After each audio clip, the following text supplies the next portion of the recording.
Bonjour et bienvenue dans Outdoor Minds. Des signaux faibles apparaissent et des tendances se développent dans notre société. Les leaders savent les sentir et les transformer en opportunités pour créer leur business, étendre leurs activités et mettre au point les meilleures pratiques dans les industries du sport outdoor et du tourisme. Dans cette série d'entretiens, nous voulons partager les parcours, les expériences et les visions des plus grands esprits qui font l'outdoor d'aujourd'hui et de demain. C'est la rencontre d'Armelle Soleylac, spécialiste de prospective et de stratégie de marque, et d'Ariane Favier, experte du capital immatériel des entreprises et en particulier des marques, qui a donné naissance à ce podcast. Pour cette deuxième saison, à l'aide de nos invités, nous voulons pousser un peu plus loin la découverte de chaque pilier de la plateforme de marque et certains métiers liés au marketing et à la communication des marques de sport outdoor et des destinations touristiques. Il y aura aussi quelques surprises pour être au plus près de l'actualité. Allez, c'est parti pour une nouvelle rencontre inspirante. Aujourd'hui, nous allons parler de la vision en stratégie marketing. Pour illustrer ce sujet, nous avons le plaisir d'accueillir Estelle Verdier, CEO de Decathlon Travel. Bonjour Estelle. Bonjour Armelle, bonjour Ariane, bonjour à tous. Enchantée d'être avec vous aujourd'hui. Alors Estelle, nous allons commencer avec Armelle. Donc pour faire short and switch, Armelle, est-ce que tu peux nous parler de la vision, s'il te plaît ? Oui, Ariane. La vision, c'est l'un des piliers de la plateforme de marque que je trouve le plus délicat à établir, pour la très simple raison que si on se trompe sur la vision, alors c'est tout le devenir de l'entreprise et de la marque qui est compromis. D'ailleurs, contrairement à une croyance populaire, il vaut mieux éviter de commencer le travail sur sa plateforme de marque par ce pilier, parce que ça permet de finalement porter l'attention sur d'autres piliers qui sont un peu plus évidents à mettre en place.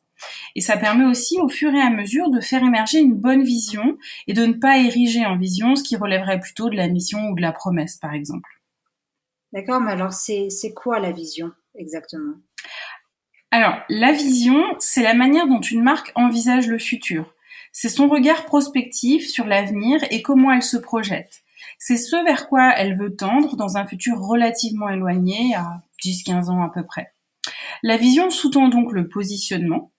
Et la vision, quelque part, elle répond à la question « Où voulons-nous aller ?» Elle se traduit par un projet ambitieux à long terme et sa description doit, si possible, être inspirante.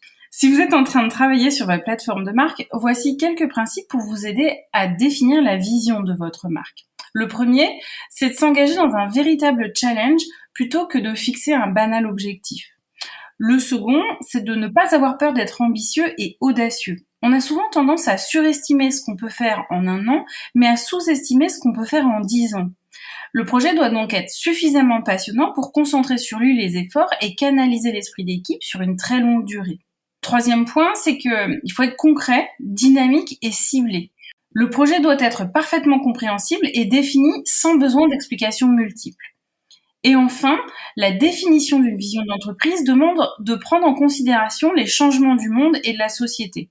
Il faut donc faire preuve d'un peu d'anticipation pour vous imaginer dans 10-15 ans. À quoi finalement ressemblera le monde, comment votre secteur d'activité va évoluer et quel rôle votre entreprise pourra jouer dans ce monde dans 10 ou 15 ans. Alors, évidemment, aucun dirigeant n'est devin et formuler une vision doit permettre de définir l'état souhaitable de votre entreprise à 10-15 ans. Merci Armelle. Estelle, est-ce que tu peux nous présenter ton parcours académique pour démarrer et puis l'évolution de ta carrière professionnelle jusqu'au poste que tu occupes aujourd'hui ?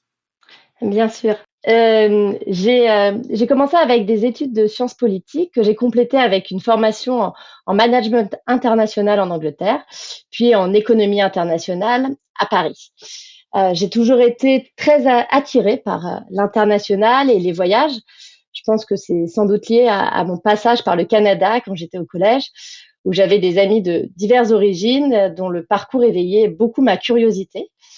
Dès le lycée, je me suis lancée dans l'organisation de voyages, alors déjà des voyages sportifs, des séjours au ski le week-end, puis des voyages culturels en Europe. À 19 ans, je suis partie dans le cadre de mes études de sciences politiques pendant 1 an au Kenya. Là-bas, j'ai travaillé pour les Nations Unies, puis pour une ONG, Solidarité. À la fin de mes études, que j'ai réalisées en alternance au siège de Orange, j'ai saisi l'opportunité de repartir au Kenya pour travailler cette fois-ci sur des projets de télémédecine. Finalement, mon retour au Kenya, qui devait être pour une durée de 1 ou 2 ans, s'est allongé et je suis restée finalement 11 ans au Kenya. C'est là que je me suis mariée et que j'ai pu donner naissance à mes 2 filles. Après avoir travaillé pour Orange au Kenya, j'ai rejoint à ses débuts le groupe Jumia, qui est aujourd'hui le leader du e-commerce en Afrique. Pour ce groupe, j'ai cofondé la branche voyage, une plateforme de réservation d'hébergement dans un premier temps, à laquelle nous avons ensuite ajouté une marketplace de billets d'avion qui opérait sur l'ensemble du continent africain. Ce fut une aventure entrepreneuriale extraordinaire dans un contexte complexe où les acteurs étaient très peu digitalisés, assez méfiants par rapport aux transactions sur Internet. Bref, les nombreux challenges que j'ai pu rencontrer et que j'ai dû surmonter dans cette aventure ont développé ma capacité d'adaptation et mon sens du pragmatisme. Fin 2019, juste avant le Covid, le groupe Jumia s'est désengagé de cette activité et j'ai ensuite participé pendant 1 an à la structuration de la business unit advertising du groupe Jumia. Puis je suis retournée vers ma première passion, le voyage.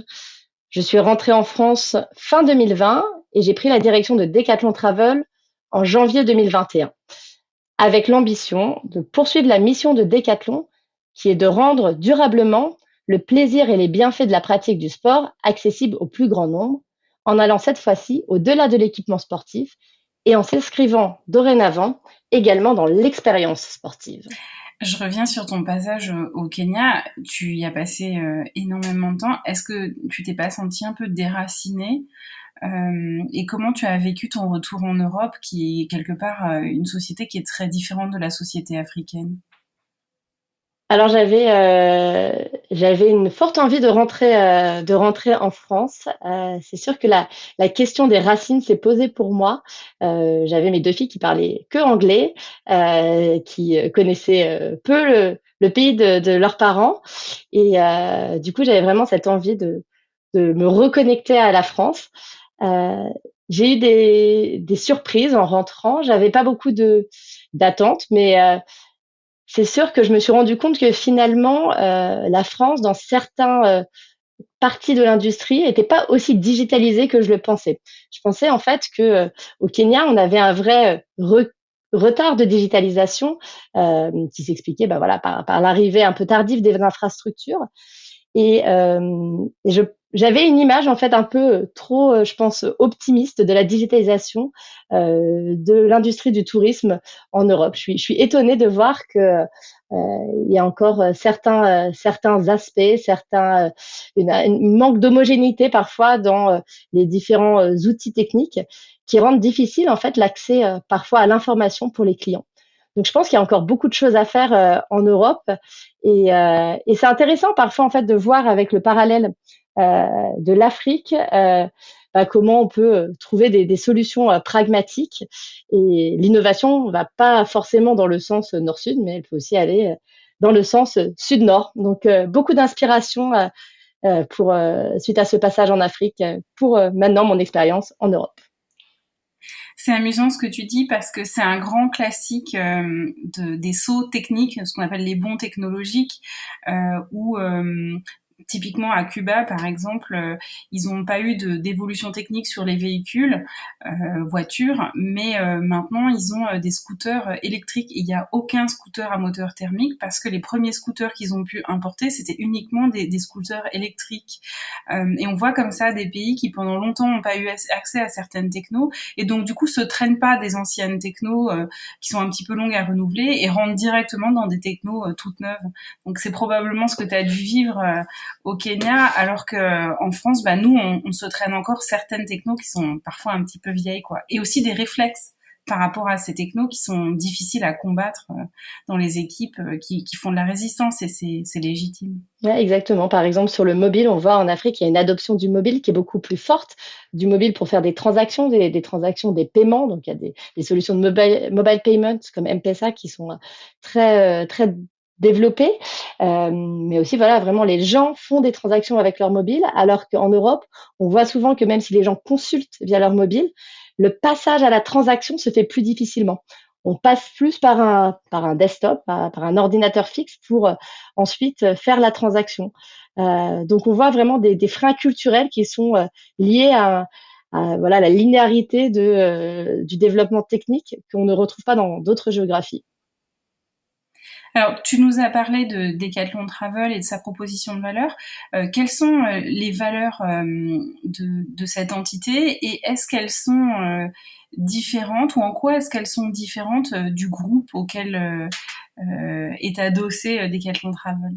Alors nous, on a fait le choix de reprendre les valeurs de Decathlon parce que ce sont des très belles valeurs qui nous paraissent très pertinentes.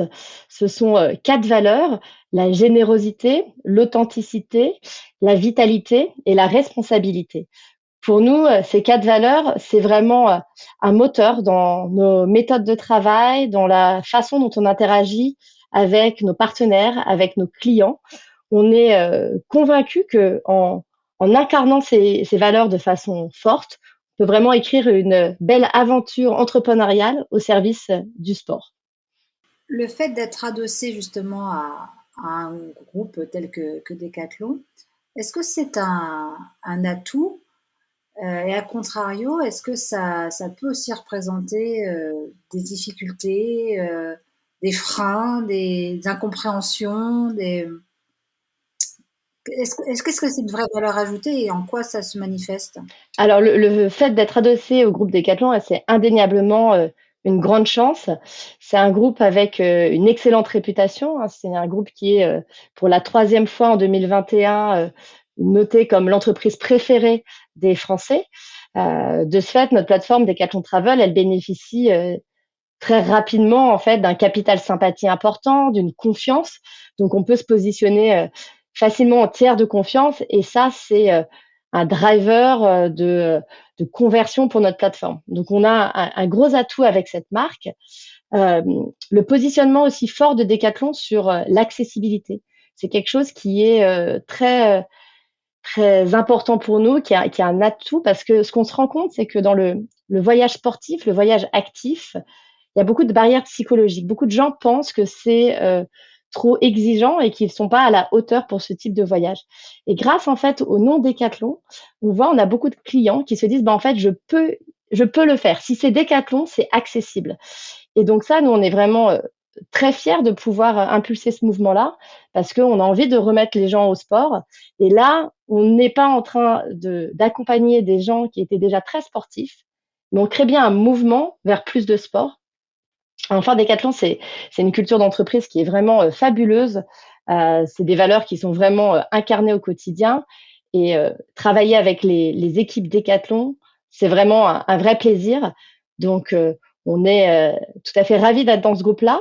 Si on doit parler des freins, plus que des freins, je parlerai de contraintes en fait. On est une start-up, on se lance et on a le nom Decathlon. Tout de suite, pour nous, ça pose une exigence qui est assez importante et presque, elle pourrait être immobilisante parce que voilà, il y a une qualité de service qui est attendue avec le nom Decathlon. Et nous, on est une start-up. Il faut direct qu'on soit au rendez-vous. Mais avec nos équipes qui sont des passionnés du voyage, du sport, de l'outdoor, on s'est dit challenge accepted. Donc, on y va. Oui, et puis il faut qu'il y ait probablement les attentes dans l'imaginaire des consommateurs, des clients. Elles sont déjà définies par rapport à ce qu'ils ont l'habitude d'avoir chez Decathlon. Donc ça veut dire que vous devez aligner, avoir une vraie symétrie des intentions entre ce que vous proposez par rapport à leurs attentes potentielles, sans avoir le recul encore d'une entreprise qui n'est pas une start-up. Voilà, vous n'avez pas ce recul-là, donc ça doit être un peu compliqué. Ça peut être compliqué, mais je pense que quand on garde comme valeur cardinale la satisfaction client, et j'aime beaucoup cette phrase chez Decathlon où on dit avec les clients, c'est satisfait ou satisfait. on tergiverse pas. Moi, j'y crois beaucoup. Pour moi, voilà, si on reprend encore une expression un peu courante, voilà, there is only one boss, the customer. C'est vraiment ça. On doit être là au service du client.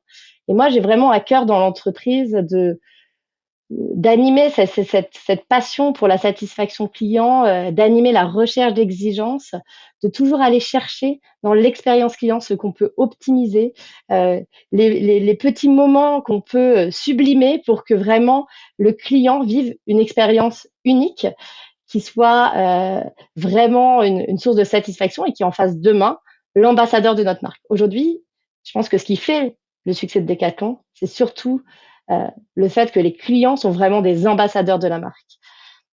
Et nous, on a la même ambition. Et du coup, à quoi ressemble ton quotidien professionnel? C'est quoi une journée type quand on est CEO de Decathlon Travel? Alors, la journée type. Alors, il n'y a pas vraiment de journée type.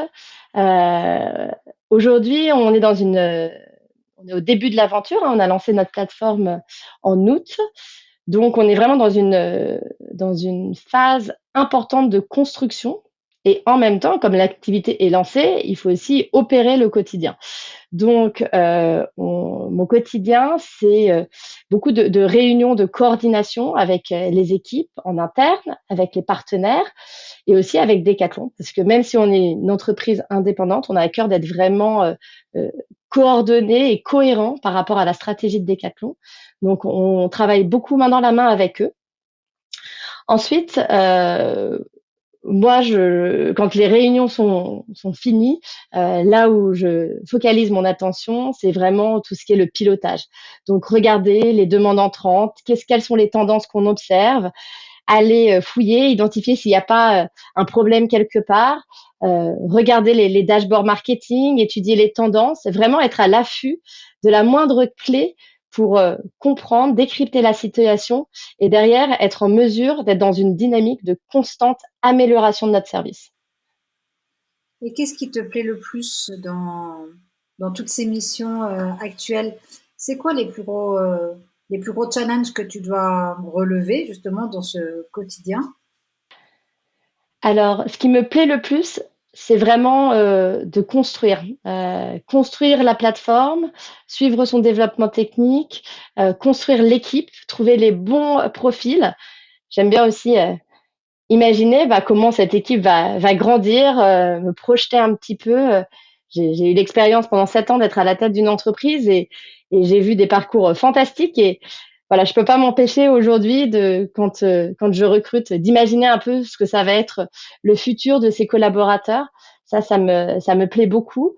Donc voilà, l'aspect construction, l'aspect décryptage, d'être en permanence dans des dynamiques d'itération. On essaye des choses, on analyse, on se repose des questions, on continue, on ajuste. En fait, d'être un peu dans le mouvement perpétuel, ça me plaît beaucoup. On n'est vraiment pas dans une routine.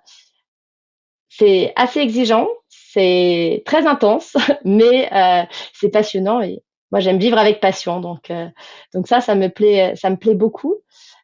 Tu parlais de challenge. Aujourd'hui, on a clairement un challenge qui est lié au Covid. On a lancé notre activité dans un contexte où la pandémie a été vraiment très prégnante et du coup où les gens avaient du mal à se projeter dans le futur. Et donc, on avait reçu tout de suite beaucoup de demandes de voyage très dernière minute. C'est clairement pas les demandes les plus faciles à gérer. Donc ça a été un véritable challenge. Ça nous pousse aussi à innover, à sortir du statu quo de ce qui se fait aujourd'hui dans le domaine de la réservation des voyages sportifs. Ça nous pousse à être plus exigeants, donc c'est une bonne chose. Euh, mais aujourd'hui, on voit là, depuis janvier qu'on a des clients qui se projettent de plus en plus à 3 à 6 mois. Et j'avoue que ça nous permet quand même de respirer un peu plus, d'être plus serein. Donc voilà, un démarrage qui était exigeant avec ce contexte-là, mais aujourd'hui on voit que les choses s'améliorent et on a bon espoir que le Covid soit bientôt juste un mauvais souvenir. Je me posais une question au niveau du pilotage. Est-ce que vous bénéficiez du coup, étant Decathlon, est-ce que vous bénéficiez des mêmes outils, tout ce qui est les outils de LMS, tous les outils en fait de suivi, tu parlais de dashboard et autres, parce que ça c'est pas évident aussi quand on est une start-up à un moment donné, on est les mains dans le cambouis et il faut quand même essayer d'avoir une vision un peu en hauteur stratégique pour avoir les bons KPI. Est-ce que justement vous bénéficiez de tous ces outils-là? Alors non, pas vraiment, parce qu'en fait, on a un besoin d'agilité qui est très fort. Et donc, du coup, on peut pas s'inscrire dans des process de pilotage qui sont très particuliers à une activité. Donc, on a créé nos propres dashboards. Ce qui est très vrai, c'est que là où dans mon expérience précédente, j'avais commencé avec vraiment peu de pilotage, on se concentrait que sur l'action. Aujourd'hui, du fait de la marque Decathlon, on est obligé d'être beaucoup plus tôt dans le pilotage, beaucoup plus tôt dans la structuration. On peut vraiment pas se permettre de laisser passer le moindre problème, de ne pas spotter la moindre difficulté pour un client. Donc encore une fois, beaucoup d'exigences liées à cette marque qui est Decathlon. Donc ça fait 1 an maintenant que tu es sur ce poste. Est-ce que tu aurais un souvenir ou une anecdote d'une situation un peu incroyable que tu aurais vécue depuis ton arrivée? Alors, j'ai pas d'anecdote particulière. Par contre, ce qui m'a marqué, c'est que dans mes interactions avec diverses personnes, des clients, des employés potentiels, des partenaires, tout le monde nous dit, mais c'est évident, Decathlon Travel, c'est évident, on attendait ça. C'est-à-dire qu'il y avait vraiment, le marché était vraiment prêt à accueillir cette initiative. Et ça, j'avoue que c'est une chance fantastique de pouvoir évoluer dans ce contexte-là. On a un a priori très positif sur notre service et on sent qu'il y a une demande. Donc, à nous de transformer l'essai, de montrer qu'on est au rendez-vous des exigences de nos clients.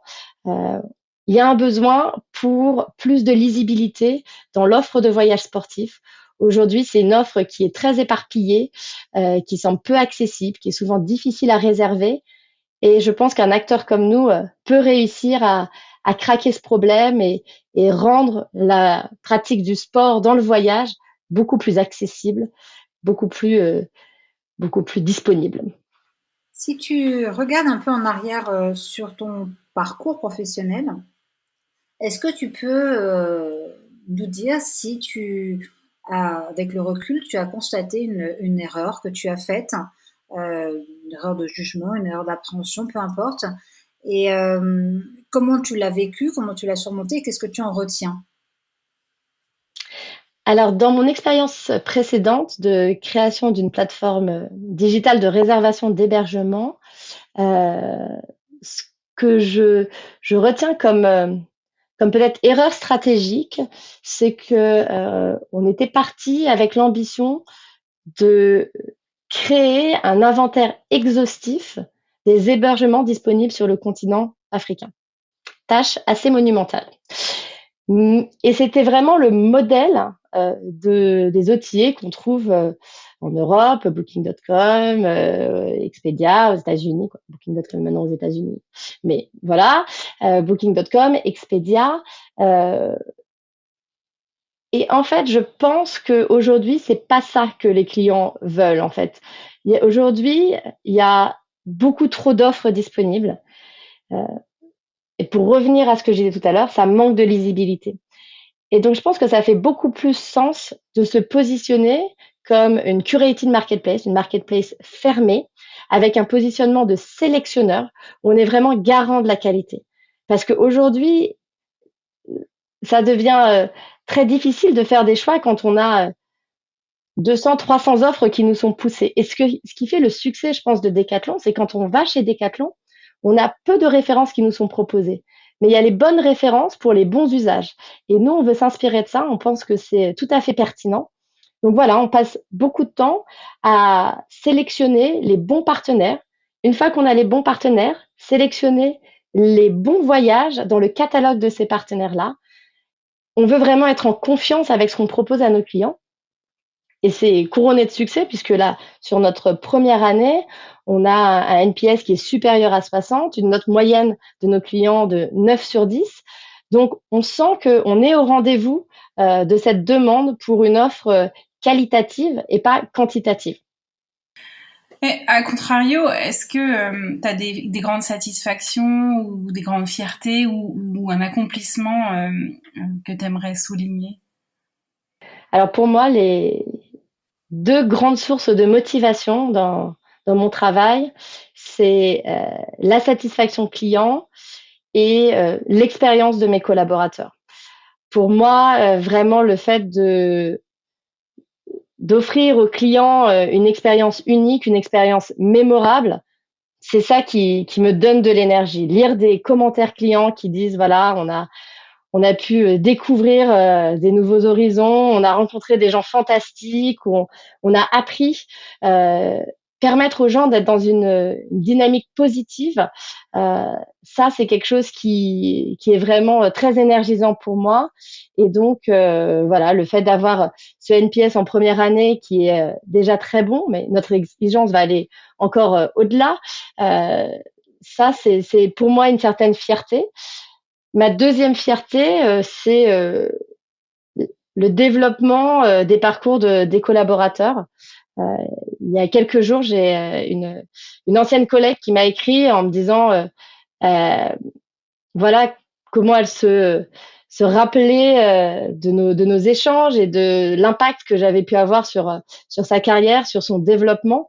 Bah pour moi, voilà, permettre à quelqu'un d'évoluer dans un terreau favorable, de développer ses compétences, ça, c'est une source de fierté énorme et que ce soit d'ailleurs au service du projet sur lequel on travaille à l'instant T ou plus tard dans sa carrière professionnelle, ça, ouais, ça me motive énormément. Donc, la satisfaction client, la satisfaction collaborateur, c'est des choses qui sont primordiales pour moi. Donc, définitivement orienté vers l'humain et les expériences humaines. Concernant l'industrie de l'outdoor, elle a beaucoup évolué ces 10 dernières années. Ça s'accélère encore. Quelles sont les évolutions qui t'ont le plus marqué? Alors, il y a deux évolutions qui m'ont le plus marqué, la digitalisation de l'industrie et la prise de conscience de l'impératif de responsabilité environnementale de cette industrie. Euh, pour revenir sur le premier point, la digitalisation, je me rappelle qu'il n'y a pas si longtemps, il y a un peu plus d'une dizaine d'années, j'ai fait un grand voyage de Nairobi jusqu'à Cape Town en transport en commun. Quand j'ai fait ce voyage, mes compagnons de voyage, c'était des cartes papier, Lonely Planet et une bonne dose de conseils des personnes rencontrées sur ma route. Aujourd'hui, je ne voyagerai plus du tout de la même façon. On a accès au GPS, on a accès à des réservations, des possibilités de réserver en ligne. Ça crée un environnement beaucoup plus sécuritaire, beaucoup moins d'inconnus. Et j'y vois quelque chose de positif parce que ça permet à des gens finalement de se lancer et de partir à l'aventure. Et moi, je crois beaucoup aux bienfaits du voyage, de la rencontre avec les gens. Et donc, c'est la digitalisation, ça a cassé des barrières qui étaient là et qui empêchaient les gens de se rencontrer, d'échanger et d'ouvrir leurs horizons. Donc, cette première aspect, la digitalisation, je pense qu'il a été assez clé. Le deuxième aspect, la prise de conscience écologique qui s'est imposée un peu plus récemment et qui n'est pas encore partagée par tous, malheureusement. C'est pour moi un sujet essentiel dans le monde d'aujourd'hui. Et je pense que c'est un sujet complexe. Euh, dans certaines économies lointaines, le tourisme, c'est un aspect vital pour des communautés locales.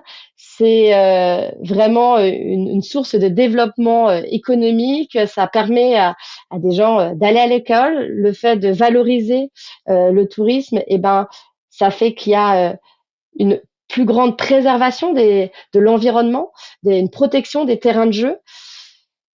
Et d'un autre côté, bah, ces destinations lointaines, on y accède par l'avion. Et l'avion, bah, indéniablement, ça a un impact très négatif sur l'environnement. Donc, c'est des sujets complexes, souvent réduits à des raisonnements un peu simplistes.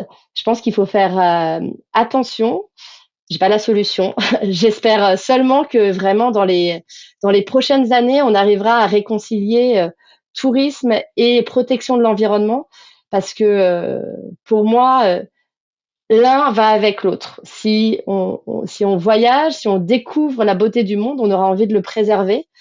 Et du coup, il nous faut trouver des moyens plus intelligents, plus respectueux de la planète pour découvrir l'environnement. Je partage tout à fait ton point de vue. Il y a une forme de paradoxe très fort, et on le voit notamment dans un certain nombre de parcs nationaux qui, en fait, ont besoin des fonds des visiteurs pour pouvoir investir dans la préservation et la protection de l'environnement. Et en même temps, si les visiteurs venaient pas, la préservation et la protection de l'environnement, il n'y en aurait pas vraiment besoin, parce que quelque part, ce serait pas un sujet, quoi. Et donc, c'est un peu l'histoire du serpent qui se mord la queue, ou de la poule et de l'œuf. On ne sait pas par où commencer. Il y a des initiatives hyper intéressantes qui se développent. Récemment, j'ai eu l'occasion d'en étudier une au Mexique, avec des quotas, et on voit, c'est vrai pour l'environnement, mais c'est vrai pour d'autres sujets, plus d'acceptation sociale des comportements du touriste, et pour gérer les questions de surtourisme.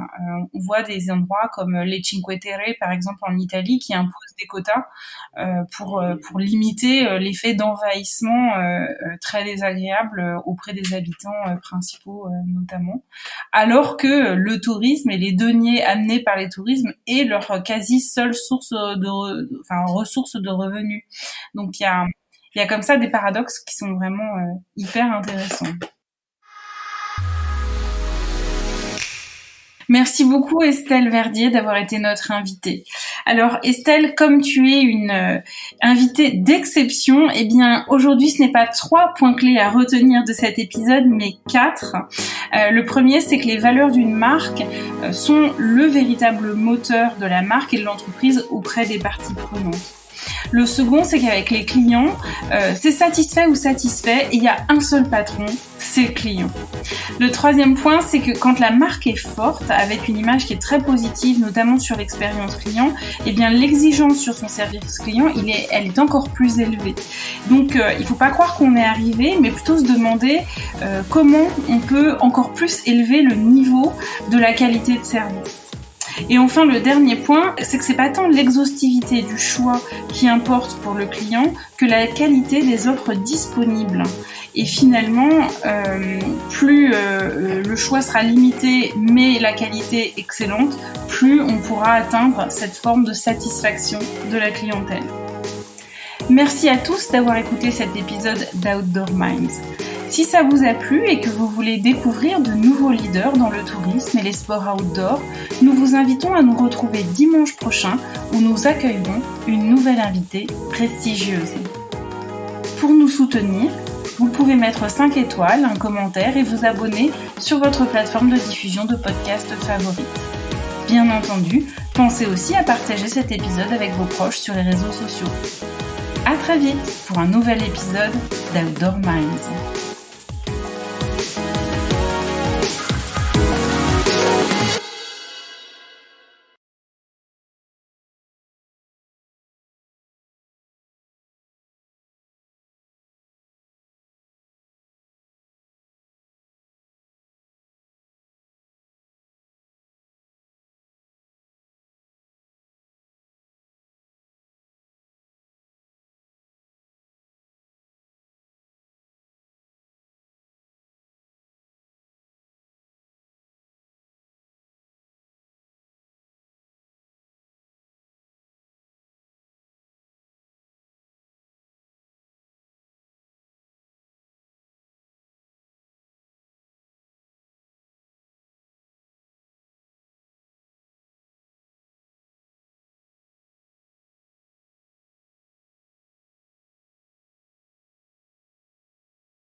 Merci à tous d'avoir écouté cet épisode d'Outdoor Minds.